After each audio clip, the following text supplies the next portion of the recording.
नमो भगवते वासुदेवाय।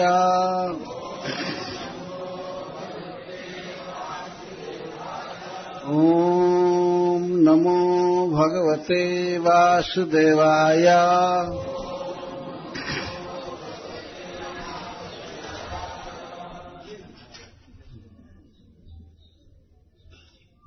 नूनं भगवतो माया योगिनामपि मोहिनी यद्वयं गुरवो नृणां स्वार्थे मुह्यामहे द्विजः। हिंदी बोलिए। अहो, भगवान की माया कितनी प्रबल है। हम लोग ज्ञानी होते हुए भी उस माया से मोहित हैं। हम ब्राह्मण हैं, हमारा द्विजाति संस्कार हुआ है, हम मनुष्यों के गुरु हैं, फिर भी अपने परमार्थ को नहीं समझे, हमने भगवान से प्रेम नहीं किया। तो मथुरा के ब्राह्मण अपने विषय में पश्चाताप करते हुए ये बात कहते हैं, अहो भगवतो माया योगिनामपि मोहिनी। भगवान की माया बहिरंगा शक्ति योगियों को भी मोह में डालती है। योगी का अर्थ ज्ञान योगी या अष्टांग योगी। हम लोग वेद पढ़े हैं, हम लोग मनुष्यों के गुरु हैं, ये ब्राह्मण कहते हैं। नृणाम गुरव, ऐसा कहा जाता है कि जगत गुरु ब्राह्मण, ब्राह्मण गुरु सन्यासी, लोक में कहावत है। तो ब्राह्मणों को अन्य मनुष्यों का गुरु माना जाता है। गुरु का अर्थ है हितोपदेष्टा, हित का उपदेश करने वाला।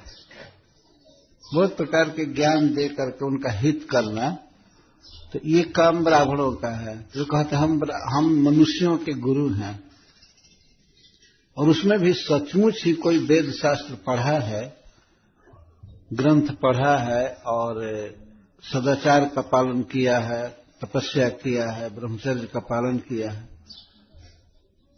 तो इनको द्विज कहते हैं। द्विजाति संस्कार से युक्त हम लोग द्विज हैं। हम लोग वेद के पारदर्शी विद्वान हैं, सब कुछ पढ़े हैं, तप किए हैं, ब्रह्मचर्य का पालन किए हैं, लेकिन फिर भी भगवान की माया से हम मोहित हैं। मुह्या महे स्वार्थ है, हम अपने स्वार्थ के विषय में भ्रमित हैं। अहो कष्टम माया मोहिता नाम वयमेव इत्याह नूनमिति निश्चितम। हम माया से किस तरह मोहित हैं। मोहित का अर्थ है कि सत्य को असत्य समझना, असत्य को सत्य समझना, जो फैक्ट है उसको न समझ करके भिन्न समझ लेना, इसको माया कहते हैं, इसको भ्रम कहते हैं। हम ये समझे कि यज्ञ करना, वेद मंत्र पढ़ना, यही जीवन का लक्ष्य है, लेकिन वास्तविक लक्ष्य तो है भगवान श्री कृष्ण से प्रेम करना है, उनका भक्त बनना है। तो हम वेद शास्त्र पढ़ करके भी और भगवान को नहीं जाने, तो इसमें अपना दोष तो है, लेकिन भगवान की माया को दोषी ठहरा रहे हैं। भगवान की माया बहुत प्रबल है। मुह्या महे मोहम प्राप्नुमा।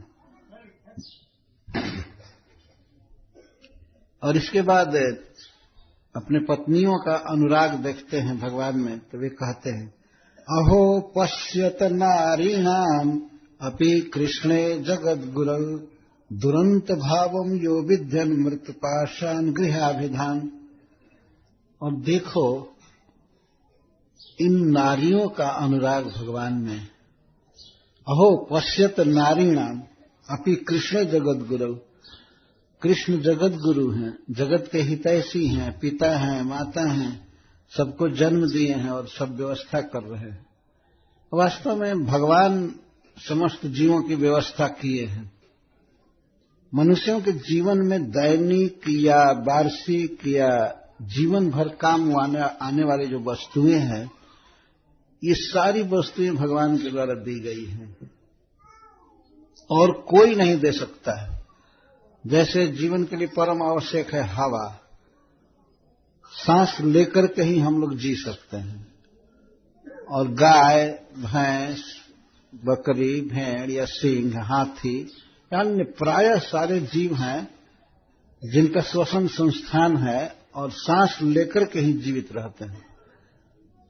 पर ये पूछा जाए किसी भी व्यक्ति से कि इस हवा की सप्लाई कौन कर रहा है, खड़िया में या पटना में या दिल्ली में या न्यूयॉर्क में, जहां भी हवा है, किसने दिया है? किस सरकार ने दिया है? या परिवार के किस वरिष्ठ सदस्य ने दिया है? हमारा बाप दिया है या दादा दिया है? कौन दिया है? किसी भी विवेकी के मन में प्रश्न उठेगा, अगर सचमुच समझदार है, कौन हवा की व्यवस्था किया है? तो जीवन की और भी आवश्यक वस्तु है, जैसे पानी। पानी सब जगह है, विशाल मात्रा में पानी है, समुद्र में पानी है, इस धरती के अंदर पानी है। ऐसी पानी की व्यवस्था भगवान ने किया है।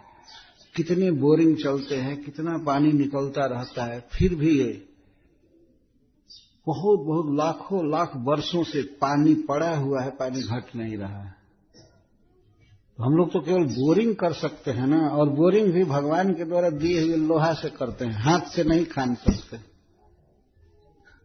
तो कोई कहे कि भगवान का लोहा मत लो, उसका पाइप मत बनाओ, हाथ से खोदो, जो जितना भी बोरिंग करना है या कुआं खोदना है तो हाथ से करो। मनुष्य क्या करेगा? और हाथ की बात है तो हाथ भी भगवान ने दिया है, देह भी भगवान ने दिया है। इसलिए भगवान को जगत गुरु कहते हैं। गुरु का अर्थ होता है हितैषी, जो सब तरह से हमें ज्ञान दे, हमें पोषण करे, हमको खाने को दे, पीने को दे, इसको गुरु कहते हैं। यह हम मनुष्यों का कर्तव्य है कि हम लोग अपने जीवन में सर्वेक्षण करके, समीक्षण करके समझें कि हमको कौन जिला रहा है, कौन खिला रहा है। और आग, भगवान आग दिए हैं, सर्वत्र आग है। आग के बिना हमारा भोजन नहीं बन सकता, फैक्ट्रियां नहीं चल सकती हैं, इंजन नहीं चल सकते हैं, सब जगह आग है, सब जगह आग सर्वव्यापक है। इसको कैसे समझा जाता है? जब आग लगती है तब पता चलता है कि आग सर्वव्यापक है। यहां लकड़ी रखी है या कोई भवन है, उसमें आग लगती है तो हम तो आग थोड़ी सी चिंगारी पैदा करते हैं, लेकिन बाद में पूरा भवन ही आग में धधकने लगता है। तो आग वहां है तब ना। हमने तो आग थोड़ा दिया सलाई से, लेकिन उतने भवन को पकड़ करके आग बढ़ गई तो आग यहां से उत्पन्न नहीं हुई है, वो घर ही आग के रूप में हो गया, जलने लगता है। तो आग सर्वत्र है। तो सबसे पहले हवा, जल, अग्नि, जल, और इसके बाद पृथ्वी और आकाश। आकाश सबसे पहले, आकाश, हवा, पानी नहीं, अग्नि, पानी और जल और मृत्तिका, मिट्टी सब जगह है। इसी मिट्टी से हम लोग ईंट बनाते हैं या भगवान का पत्थर लेकर के घर बनाते हैं, उसी पत्थर से सीमेंट बनाते हैं। और भगवान का लोहा, अबरक, खनिज, पेट्रोल, सोना, चांदी सब भूमि में रखा हुआ है, कोई भी लेकर के नहीं आया था। जो लोग जन्म लेते हैं तो बिना गहना कहीं जन्म लेते हैं, बिना कपड़ा कहीं जन्म लेते हैं, है ना। यहां आया करके किस्म किस्म के पैंट और कोट, टोपी, क्या क्या पहनते हैं। और इस सब कुछ भगवान ने धरती में रखा है। धरती से ही कपास उत्पन्न होता है, लकड़ियां उत्पन्न होती हैं, फल उत्पन्न होते हैं, ऊन उत्पन्न होते हैं, भेड़ों का पालन होता है, दूध मिलता है गौओं से, भैंस से। तो इस प्रकार भगवान की ये बहुत बृहद व्यवस्था है, स्वाभाविक है, इसमें कोई प्रयास नहीं है। यदि सरकार को, प्रशासन को कुछ करना होगा तो उसे कितना भारी प्रयास करना पड़ता है, लेकिन भगवान की सहज व्यवस्था है। उपनिषद में कहा गया है कि स्वाभाविकी ज्ञान बल क्रिया च, भगवान की क्रियाएं बिल्कुल स्वाभाविक हैं। जैसे प्रकाश देना, तो उन्होंने सूर्य बना दिया है। यह नहीं कि अब एग्रीमेंट कराओ सूर्य का प्रकाश लेने के लिए। बिजली का प्रकाश देने में तो ये पोल लगाओ, तार लगाओ, ये करो, वो करो, तो अस्वाभाविक सब कुछ है, बहुत मेहनत है। सरकार को विद्युत विभाग में कई लोगों को रखना पड़ता है और उसके ऑफिसर ही बड़े बड़े चोर हो जाते हैं, ठीक से बिजली नहीं देते हैं। गांव में ऐसी बिजली की व्यवस्था देखी जाती है, कभी कभी बिजली आधा घंटे के लिए आती है और 23.5 घंटे के लिए जाती है, ऐसी दशा होती है ना। देख रहे हैं ना, ये अस्वाभाविक व्यवस्था है। बहुत मेहनत के बाद भी आदमी पूरा नहीं कर पाता है। लेकिन सूर्य स्वाभाविक शक्ति, कोई पोल नहीं लगाया गया और सूर्य में कोई पेट्रोल डालने की व्यवस्था नहीं है, इसमें डाला जाए भाई नहीं तो ये ठंडा हो जाएगा, ये जलता रहे। अक्षय तेज है सूर्य में, सूर्य जल रहा है और अखंड रात दिन जल रहा है, उसमें से अनंत प्रकाश और ऊष्मा निकल रही है। अब देखते हैं गर्मी के दिन में भूतल तप्त हो जाता है, जल का ऊपरी सतह तप्त हो जाता है, इतनी ऊष्मा निकल रही है सूर्य से ना, और अनादिकाल से सूर्य है और ये प्रकाश निकलता जा रहा है, अक्षय है सूर्य। इसी तरह से पानी भी है, चंद्रमा का प्रकाश है, जल है, सबको सुलभ है, हवा है, आग है और पृथ्वी है, मिट्टी, सर्वत्र मिट्टी है। मिट्टी से हम लोग क्या क्या काम करते हैं, उससे कपास बनाते हैं या पेड़ उगाते हैं या दूध उत्पन्न करते हैं। धरती में सब कुछ है, धरती में सोना है, चांदी है, माणिक्य है, हीरा है और सारी वस्तुएं धरती से निकली। हम कुछ लेकर के नहीं आए हैं और न तो कुछ लेकर के जाना होगा। यहां लाख कोई संग्रह कर ले, रावण जैसा पूरा भवन ही सोना का बना ले, लेकिन मरेगा तो यही छोड़कर जाना होगा। ये नियम भगवान की बहुत अच्छा है। ठीक है, यूज कर लो, लेकिन ले नहीं जा सकते। इतना ही करेंगे कि कलकत्ता का सामान बॉम्बे, बॉम्बे का कलकत्ता या दिल्ली का गुवाहाटी, मद्रास, इधर से उधर करेंगे, ले नहीं जा सकते। या यहां का सामान अमेरिका करेंगे, अमेरिका का यहां करेंगे। जैसे किसी बहुत बड़े हॉल में कोई चोर घुसे और चारों तरफ से हॉल का दरवाजा बंद हो, तो अगर चोर है तो क्या करेगा, हॉल के इस कोने से एक सामान उठाकर उस कोने में रखेगा, बाहर ले नहीं जा सकता है क्योंकि ताला बंद है। उसको जाने का रास्ता है, लेकिन सामान लेकर जाने का रास्ता नहीं है। सामान लेकर नहीं जा सकता, देह लेकर नहीं जा सकता, देह यहीं छोड़ना होगा और देह से जिन वस्तुओं का उपयोग कर रहा है उसको भी यही छोड़ना होगा। तो यह है भगवान की व्यवस्था, अद्भुत व्यवस्था है। अभी अब सुन रहे थे ना, मंत्री आए थे बोलने के लिए, फिर भी माइक ठीक से नहीं चला, 5-5, 10-10 मिनट पर कटता रहता था। ये है मनुष्यों की व्यवस्था। और फिर भी आदमी मानते हैं कि हम बहुत एडवांस्ड हैं, हम बहुत ऐसे चल रहे हैं। और मनुष्य की व्यवस्था स्वाभाविक नहीं है, अस्वाभाविक है। मनुष्य रोड बनाता है, सोचता हम बहुत आसानी से तेज गति से चलेंगे, लेकिन जहां तहां देखिए हाईवे पर तो एक्सीडेंट हुआ है, ट्रक उलट करके पड़ा है, तो जीप उल्टी है, तो अखबार में निकलता है इतने 20 आदमी इधर मर गए, उधर मर गए, ये हो गए। मनुष्यों की व्यवस्था देखिए, ये भगवान की व्यवस्था स्वाभाविक पूर्ण है। तो ऐसे भगवान को समझना चाहिए जीवन में, वही हमें जिला रहे हैं, खिला रहे हैं। आज मनुष्य जितना मनुष्यों के बारे में छापता है अखबार में, अगर कोई एक जगह भाषण किया तो यह हुआ च, यह हुआ च, यह हुआ च, लेकिन भगवान के विषय में कोई कुछ नहीं छापता है। भगवान के विषय में छापना चाहिए। श्रील प्रभुपाद जी कहते थे कि बड़े शहर में कितनी पत्रिकाएं, कितने न्यूज़पेपर ये सब निकलते हैं जड़ जगत का वर्णन करने के लिए, और उसमें निकलते क्या है ज्यादा से ज्यादा, यहाँ इतनी डकैती हुई, इतने लोग मारे गए, यहाँ हत्या, ये व्यभिचार, यह अव्यवस्था, दुर्व्यवस्था, यहाँ इतने लोग हड़ताल कर रहे हैं झंडा लेकर के, कुछ लोग ये कर रहे हैं, कुछ लोगों ने रोड जाम किया। यही न्यूज़पेपर है यहाँ का, प्राकृतिक जगत का। यहाँ मरने का जरूर समाचार आता है। कोई अखबार किसी भी दिन बिना मरने के खबर से बाकी नहीं रहता है ना? जरूर मरने का खबर आता है। लेकिन अप्राकृतिक जगत में, भगवान के धाम में मरने का तो कोई एक भी न्यूज आ ही नहीं सकता है। वहां नित्य जीवन हो, व्यवस्था है संगठित, और इस प्राकृतिक जगत में भी भगवान की व्यवस्था है। तो जो व्यक्ति भगवान को नहीं समझता है, महत्व देता है दूसरे को, ये ऐसा किया, ये ऐसा किया, ये ऐसा किया, ये किया, वो किया, जैसे महत्व देते हैं न्यूटन का।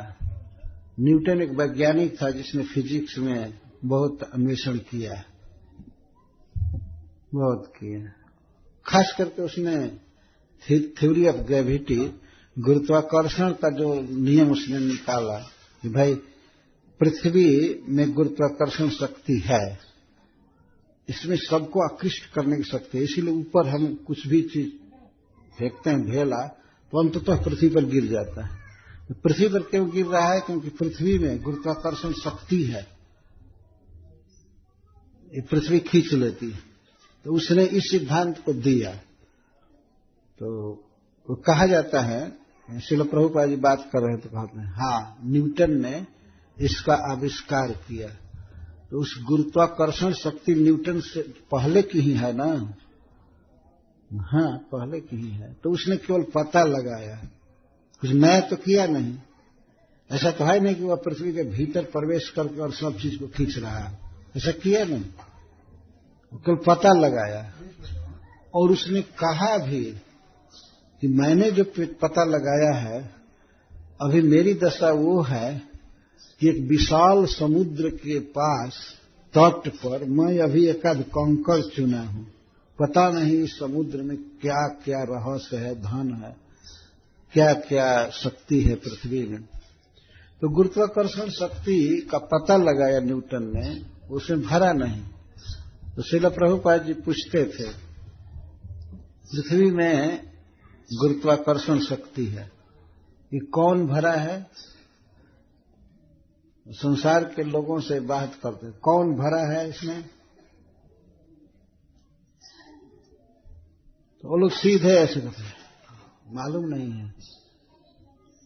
किसी ने ये किया है ना, कुछ ने ऐसा चुंबक फिट किया है ना पृथ्वी के मध्य में, बिना लोहा के ही चुंबक, वह चुंबकत्व जो चारों तरफ से खींच लेता है पदार्थ को।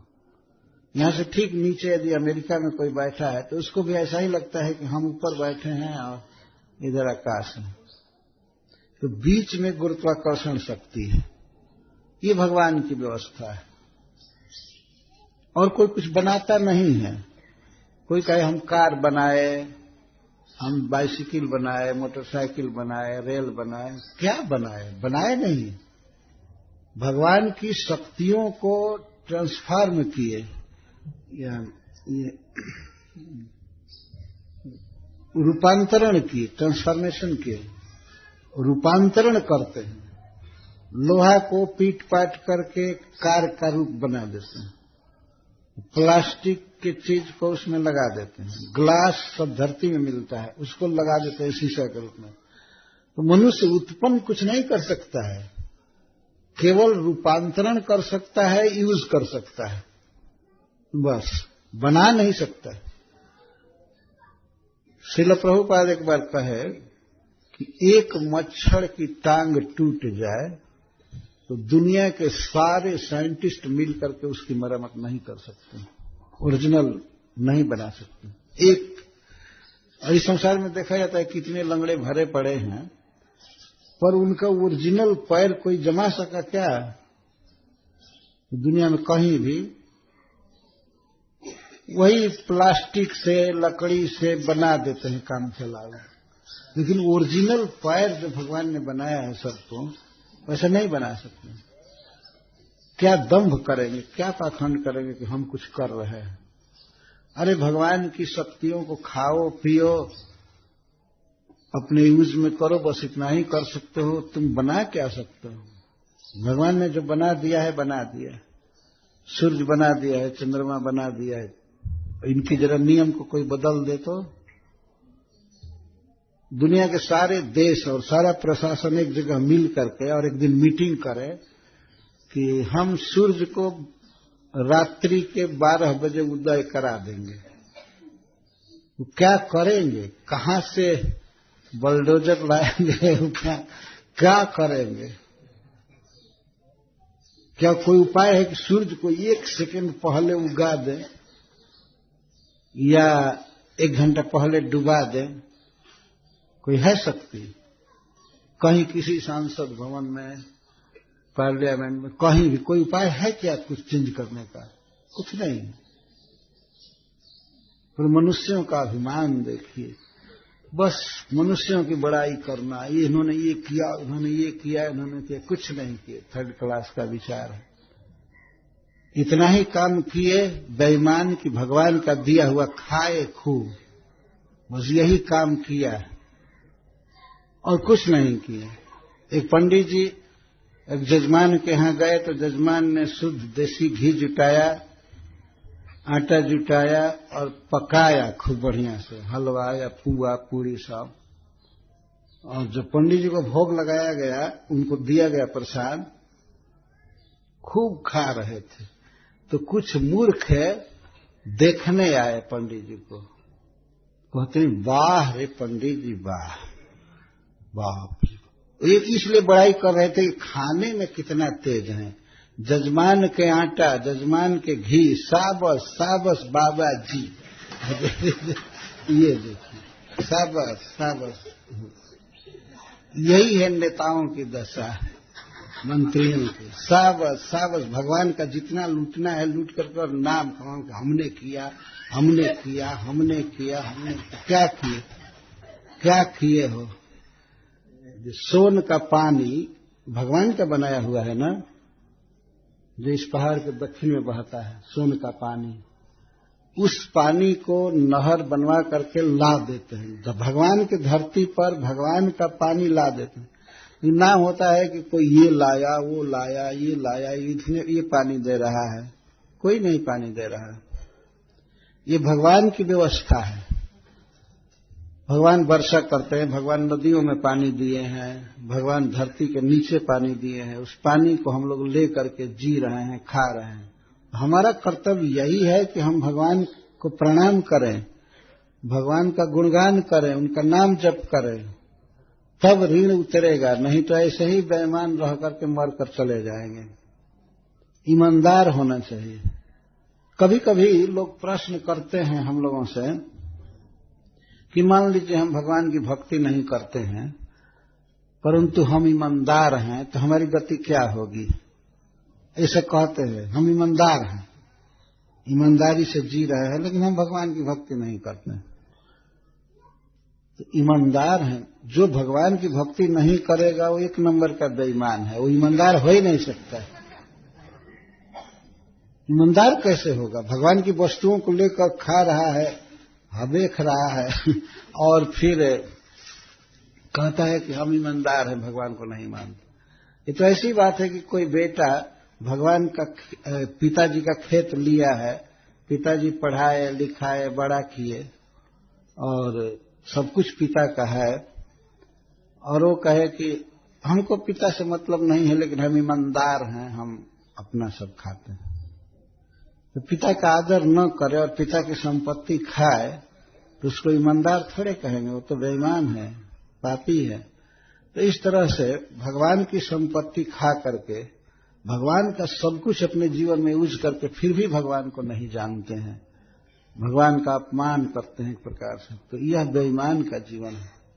श्रील प्रभुपाद जी कहते थे कि इसको थ्योरी बताते थे, ऑनेस्टी इन थीव्स, चोरों में ईमानदारी।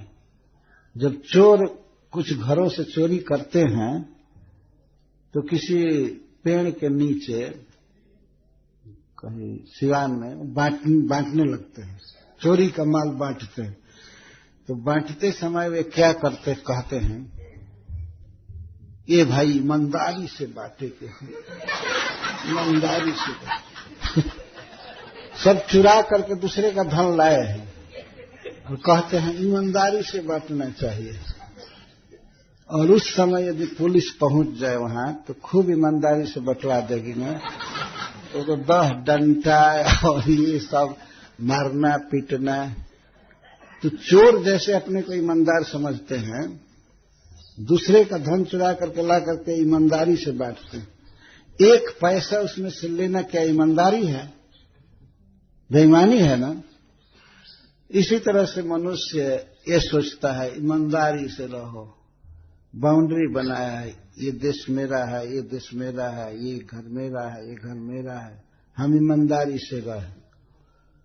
और जब भगवान के प्रतिनिधि पूछेंगे कि ईमानदार साहब ये चीज कहां से लाए, तब धरती हाथ में लेकर आए थे क्या, या 10-5 किलो माटी लेकर आए थे कि उस पर बसेंगे? कोई लेकर के आया था, खाली हाथ आए थे? कि कोई है जो मिट्टी लेकर के आया था, या जन्म ले करके और लाने लगा खांची के खांची मिट्टी टोकरी में भर करके? न भूखंड मिलता है, जमीन मिलती है चलने के लिए, दौड़ने के लिए, बसें चलाने के लिए, रेल चलाने के लिए, खेती करने के लिए। इस पृथ्वी में से कोई भी मनुष्य 1 ग्राम भी जमीन लेकर के नहीं आया है, लेकिन इसके बाद क्लेम करता है ये हमारी जमीन है, ये हमारी जमीन है, ये जमीन है, वो जमीन है, वो जमीन है। अगर इस प्रकार की भावना है तो जितना भी ज्यादा से ज्यादा जमीन है तो ज्यादा से ज्यादा बेईमान हुआ ना। ये भगवान की संपत्ति है। और भगवान ने क्यों बनाया है? मनुष्यों के लिए, प्राणियों के लिए उन्होंने बना दिया है। इस पर जियो, खाओ, खेती करो या व्यापार करो या नौकरी करो, जो भी करना है करो, इस पर जियो। पहले तो आधार चाहिए, भूमि चाहिए। हमने देखा अमेरिका में एक जगह, वहां पार्किंग करते हैं लोग, कार को ठहराते हैं। जहां वो ट्विन टावर गिरा था मनहट्टन, न्यूयॉर्क में, तो आधा घंटा तक कार रोकने का उस स्थान पर, और कुछ नहीं, केवल कार खड़ा करना है तो $8 पैसा लगता है। मैं पूछा $8, कोई ऐसा स्थान है तो $8 मतलब लगभग 350 रुपया है।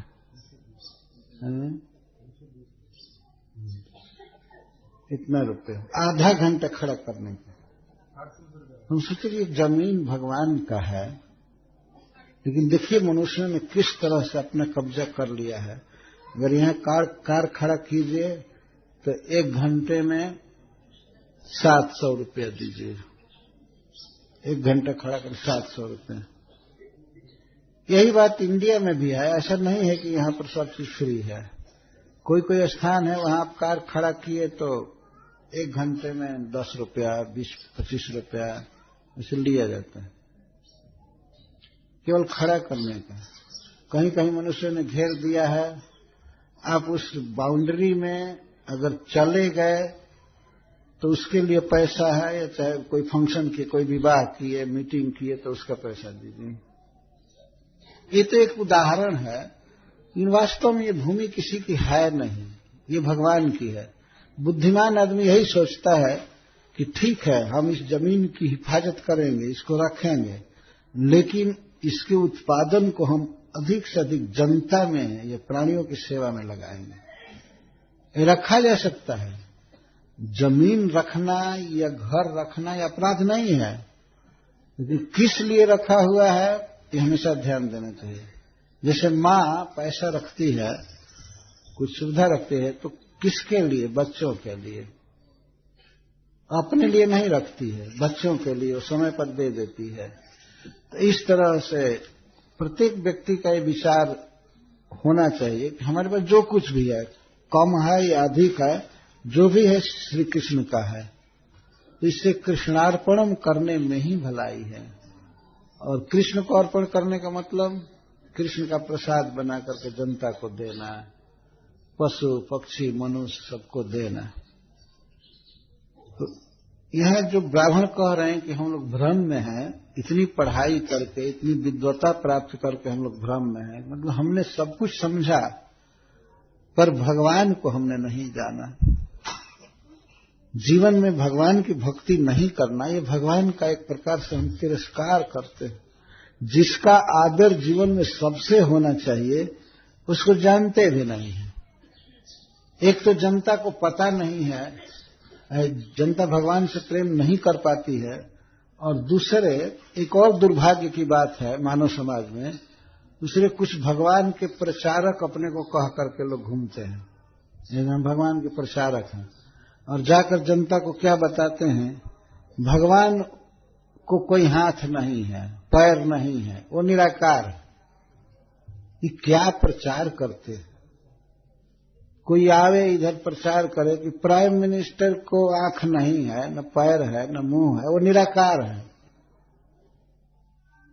तो उनका प्रचार क्या करते हैं? किस चीज का प्रचार करते हैं? भगवान तो सबसे सुंदर हाथ वाले हैं, आंख वाले हैं, पैर वाले हैं, सब कुछ उपमा कमल से दी जाती है। चरण कमल, हस्त कमल, मुखारविंद, नयनारविंद, जो भी अरविंद इतना सुंदर है भगवान, और विविध समय में अवतार लेकर के अपने रूप को दिखाते हैं। तो फिर भी यही संसार में प्रचार है कि भगवान निराकार है, निराकार। यह एक भ्रम है, यह एक वास्तव में बुद्धिहीनता है।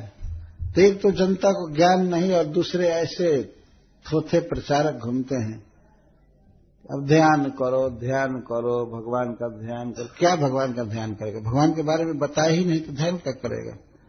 जब बताएंगे कि भगवान 4 भुजा के हैं, हाथ में शंख चक्र पद्म लिए रहते हैं, पीला कपड़ा पहनते हैं, उनका मुकुट बहुत सुंदर है, उनके केश बहुत सुंदर हैं, कान में कुंडल रखते हैं, हाथ में बाजूबंद रखते हैं, कमर में करधनी लगाते हैं, या वो धनुष बाण रखते हैं, अथवा बांसुरी बजाते हैं। ये सब भगवान के रूप हैं। तो इस रूप के बारे में अगर कोई प्रवचन नहीं करता है, भगवान की पूजा की शिक्षा नहीं देता है, तो वह भगवान का प्रचारक क्या है? कुछ नहीं है वो। भगवान वास्तव में निराकार नहीं है, भगवान नराकार है। शायद लोग इस भ्रम में पड़ गए, नराकार को निराकार कहने लगे। नर के आकार के भगवान हैं, वास्तविक भगवान का ये स्वरूप है। तो भगवान का ज्ञान मनुष्य समाज में बहुत आवश्यक है। कोई प्रश्न करते हैं कि हम ईमानदार हैं लेकिन भगवान की भक्ति नहीं करते हैं, तो वो मिथ्या भ्रम में है। उन चोरों जैसा वो ईमानदार हैं जो चोरी करते हैं और बांटते समय कहते हैं ईमानदारी से बांटो। तो जमराज जी सारी ईमानदारी निकाल देंगे। जब शरीर छूटता है और जीव को उसके अपराध के अनुसार जमदूत लेकर के नरक में जाते हैं, एक एक चीज पर सैकड़ों डंडा मारते हैं। और कोई यहां तक लिखा हुआ है कि अगर कोई मांग दे, कोई पापी आदमी जो दूसरे को पानी नहीं पिलाया है, दूसरे को पानी नहीं पिलाया, तो कहता है प्यास लगी है, प्यास लगी है। तो जमराज के दूत केवल मारते हैं और गाली देते हैं कि कभी पानी पिलाया था किसी को? किसी को कभी पानी पिलाया था? और एक बार एक व्यक्ति कथा कह रहा था, वो कहता है कि अब कोई ऐसा व्यक्ति जो दूसरों को पानी नहीं पिलाया, भगवान को कभी एक गिलास पानी नहीं दिया, तो जब पानी मांगता है जमलोक में, तो जमराज के दूत उसको पानी नहीं देते हैं, उसको पटक कर सीधे पेशाब करते हैं उसके मुंह में। क्योंकि जमराज के दूत बहुत सभ्य लोग नहीं होते हैं। उनको नौकरी जमराज के हाथ तभी मिलती है जब गाली देने में और मारने में पास्ड हो जाते हैं, बिल्कुल कंप्लीट। ट्रेनिंग दी जाती है।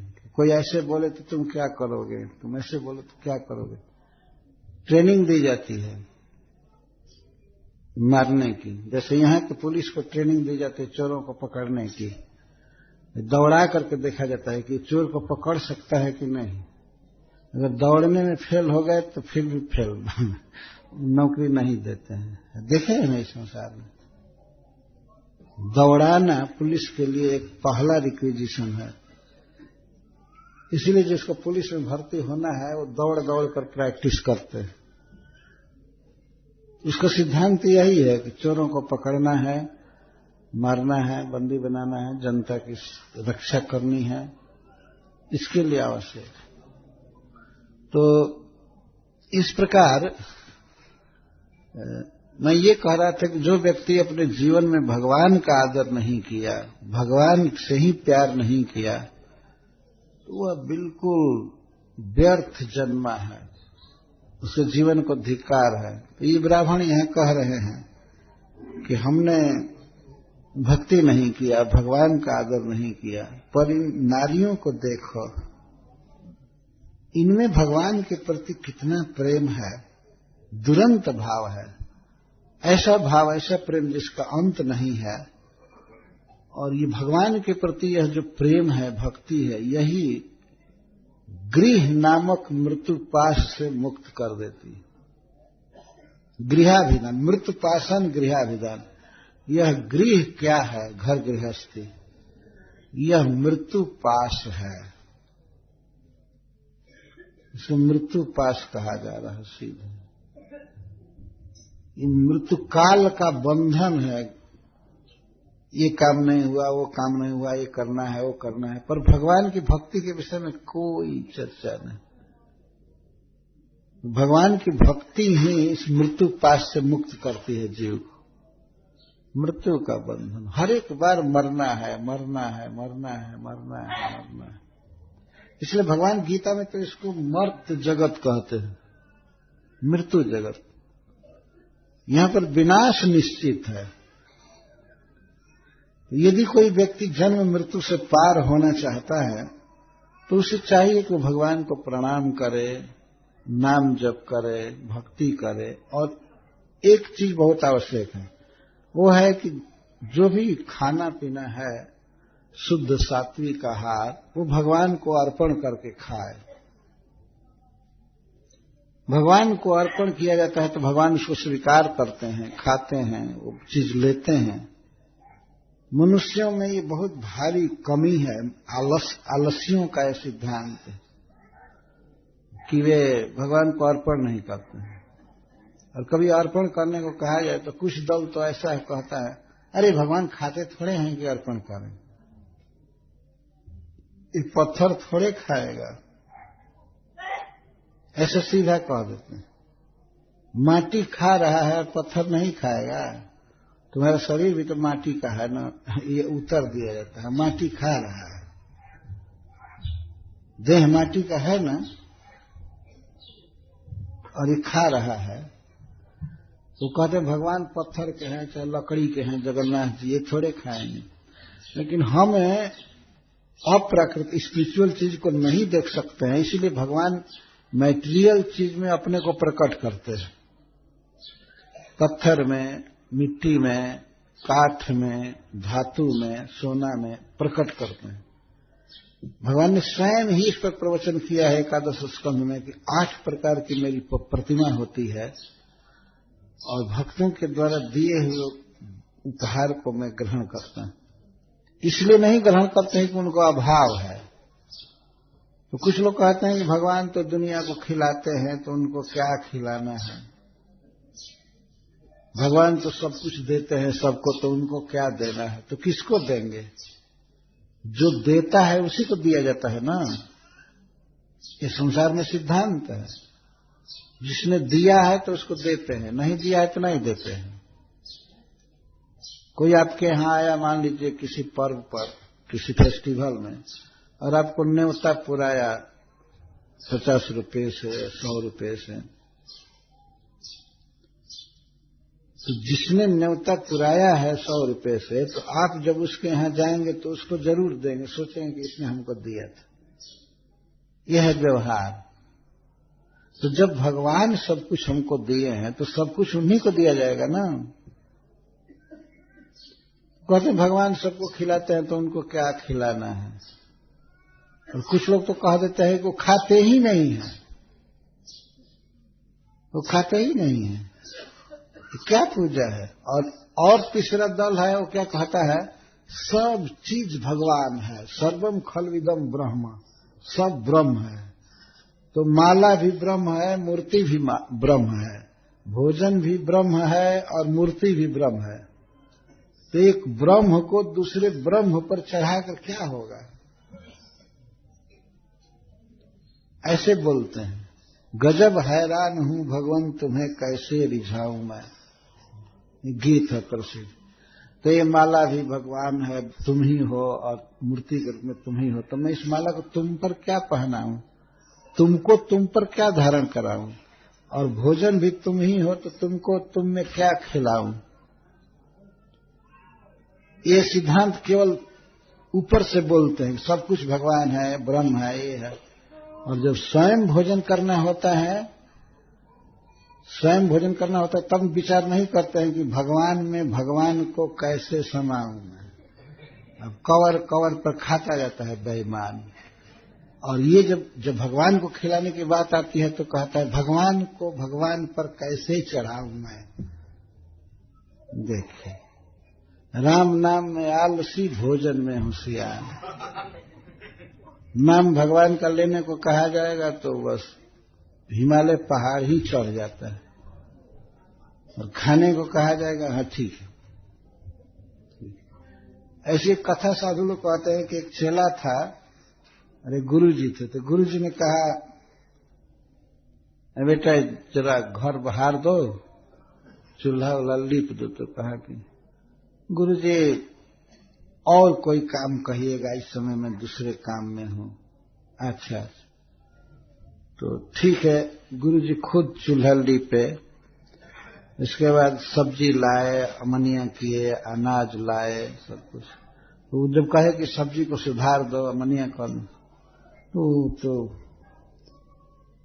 गुरुजी हम दूसरे काम में हैं, ये काम नहीं कर पाएंगे। तो ठीक है। भोजन बनाने की बारी आई तो उन्होंने कहा तो भोजन बना दो, देख लो। ओहो, अभी तो फुर्सत नहीं मिली। सब फुर्सत नहीं मिली। भोग लगा दो भगवान को, वो अभी तो थका हुआ, कुछ सिर में चक्कर है, ये है वो है। जब बन गया, भोग लग गया, और गुरुजी ने कहा कि बेटा प्रसाद पालो, तो शिष्य क्या कहते, हाँ आपकी सभी आज्ञाओं का उल्लंघन किया, ठीक नहीं है, ये ठीक है, आपकी आज्ञा का पालन कर दो। इस आज्ञा का पालन किया।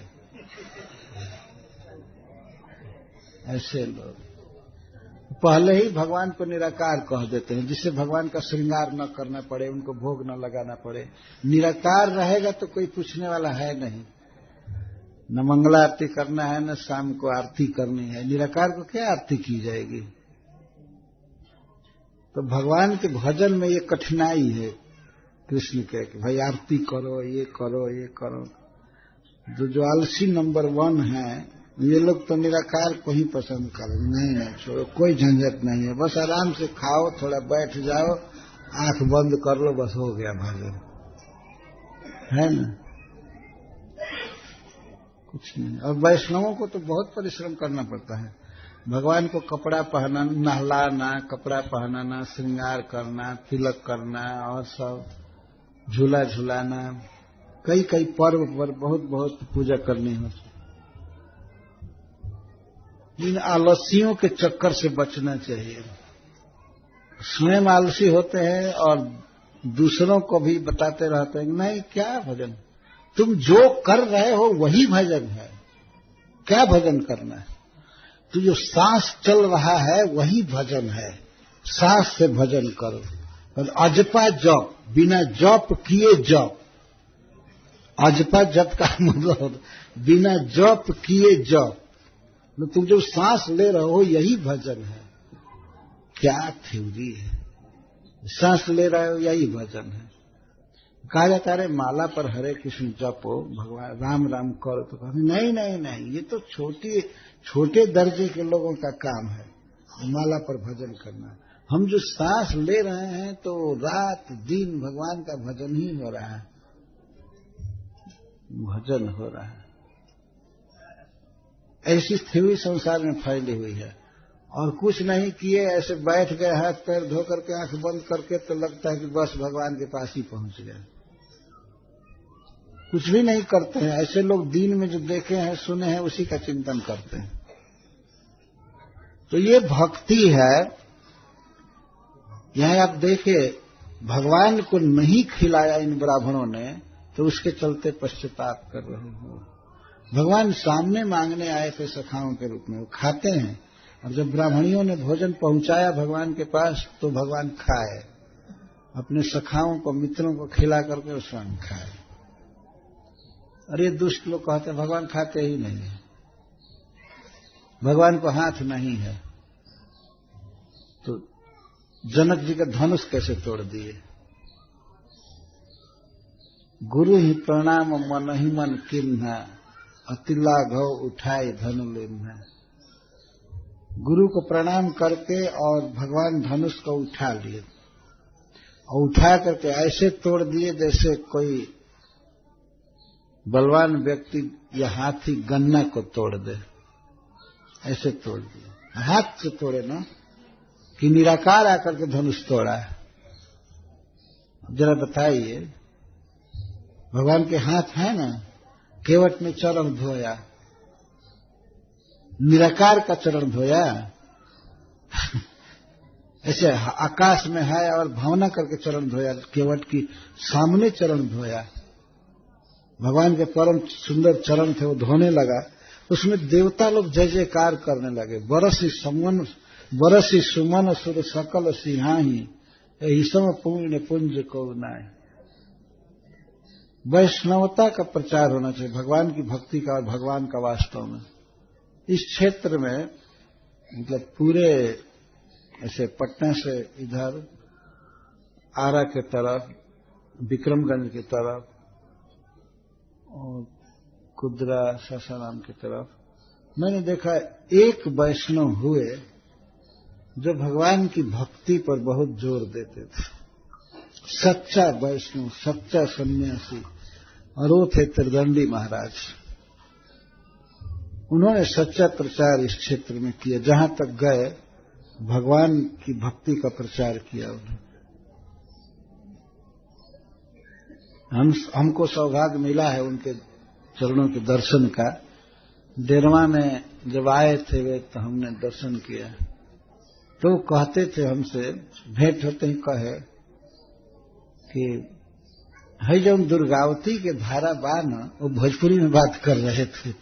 ये दुर्गावती के धारा जौन बा न, एकरा के देख के हमरा जमुना जी के याद रहेला हमेशा। नीला पानी बा काला पानी में, ऐसे कहा। एकरा के देख के जमुना जी के याद आवेला। और ये भी कहे कि जब माइक से भगवान के नाम सुनाई पड़ेला रउआ सबके मंदिर से, एकदम जीव गदगद हो जाला। ऐसे भगवान का नाम सुनाई पड़े, हरे कृष्ण महामंत्र, यही के भजन कहल जाला। वैसे कहे हमसे, एकरे के भजन कहल जाला, भगवान के नाम लेवे। और यहां तक जोड़ दिए, हम ये गदहवन के कहिला, डेरवा के लोगों को कैसे कहे हमसे, गदहवन के कहिला कि जा स कीर्तन में, कीर्तन कर सब, कलयुग में यह साधन बा। तो ऐसे गदहवन का हम कहिला कि जा स ऐसे कह रहे थे।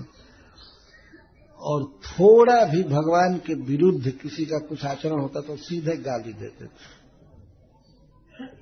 भगवान से विरुद्ध है तो पक्का वैष्णव, भगवान के भक्त जिसको कहते हैं, ये ऐसा हमने देखा इस क्षेत्र में। ऐसे महापुरुष, ऐसे सन्यासी जिन्होंने प्रचार किया वास्तव में। प्रचारक तो बहुत है, बस यही भगवान निराकार है, ये है, वो है। और साकार भगवान तो बस गुरु जी बैठे हैं, बस इन्हीं का करो। और ऐसा भी है कि ऐसे ऐसे संस्थाएं हैं, आश्रम हैं, जिनमें भगवान का कोई फोटो है ही नहीं, केवल गुरु का फोटो रखा हुआ है। अरे गुरु तो ये बताने के लिए है ना कि भगवान का भजन करना चाहिए, और इस कारण से गुरु का भी आदर करना चाहिए। लेकिन गुरु रहें और भगवान का पता ही नहीं हो, ये कैसा भजन है।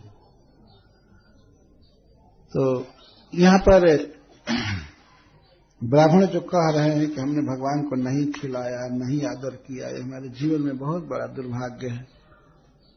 हम लोगों को इनके पश्चाताप से सीखना चाहिए और भगवान को खिलाना, पिलाना, जप करना, भगवान की आरती करना,